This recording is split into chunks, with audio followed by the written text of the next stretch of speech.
অনেকদিন পর নলিকাটা গ্রামে রাহুল আর তার বউ কমলা এসেছে বিয়ের পর। রাহুল এই গ্রাম ছেড়ে চলে গেছিল। তার মা খুবই অসুস্থ, তাই তাকে বাধ্য হয়ে ফিরে আসতে হয়েছে। ঘরের ভেতরে বসে আছে প্রতিভা। ঘরের ভেতরে প্রবেশ করলো কমলা আর রাহুল। মা, আর তোমার কোনো কথা শুনবো না। আর এখানে কি রয়েছে বলো তো? এবার আমাদের সাথে তোমাকে শহরে যেতেই হবে। তোদের আমি বলেছিলাম সকালে আসতে। আমি তোদের সাথে বিকেলেই চলে যেতাম। তোরা এত রাতে এখানে এলি কেন বলতো? কবেকার ঘটনা মা, অনেক বছর হয়ে গেছে। আর ওসবে কিছু হবেই না, তুমি এত ভেবো না।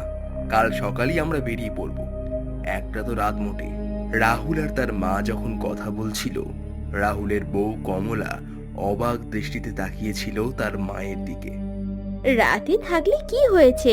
3-4 দিন থেকে গেলে হতো না? কমলার এই কথা শুনে রাহুল কিছু বলার আগেই হঠাৎ করে রাহুলের মা অর্থাৎ প্রতিভা দেবী বলে ওঠেন, না বৌমা, তা হয় না। এখানে তোমাদের থাকাটা ঠিক হবে না। কমলা অবাক হয়ে যায়। কিছু বলার আগেই রাহুল বলে, আচ্ছা ঠিক আছে, তুমি রান্নাঘরে যাও, রান্না করে নাও। মার শরীরটা এত খারাপ, তারপর খাওয়া দাওয়া করে শুয়ে পড়বো। কাল ভোরে আবার গাড়ি আসবে, বেরোবো তো। আচ্ছা আচ্ছা, ঠিক আছে, আমি যাচ্ছি। কমলা চলে যায় রান্নাঘরে। সে রান্না করতে থাকে। কমলা হঠাৎ দেখতে পায় তার সামনে বসে আছে একজন মহিলা। তুমি কে? তুমি আমাকে চিনবে না। এই নাও তোমার উপহার। এটা কি? এটা তো একটা শাড়ি। আমি তোমাদের খুব আপন হই। এই শাড়িটা তোমার জন্য এনেছি। তুমি পরবে না বলো? কেন পরবো না? অবশ্যই পরবো গো। কমলা শাড়িটা নিয়ে নেয়। তারপর সেই শাড়িটা পরে সে রান্না করতে থাকে। রান্না করতে করতে সে এতটাই বিহ্বল হয়ে পড়ে, সে খেয়ালই করে না রান্না পুরোপুরি ছাই হয়ে গেছে। হঠাৎ পোড়া গন্ধ পেয়ে প্রতিভা দেবী আর প্রশান্ত এগিয়ে আসে। দুজনে মিলে এগিয়ে এসে দেখে অন্যের কাছে একটা লাল বেনারসি শাড়ি বসে রয়েছে। কমলা এক দৃষ্টে তাকিয়ে রয়েছে। কি হয়েছে বলো তো? কমলা, কমলা! কমলা কোনো সাড়া দেয় না। ব্যাপারটা আমার ভালো লাগছে না রে খোকা। আর এই শাড়িটা ভালো করে দেখ, তুই চিনতে পারবি। এটা কি করে হয়? না না। কেন হবে না?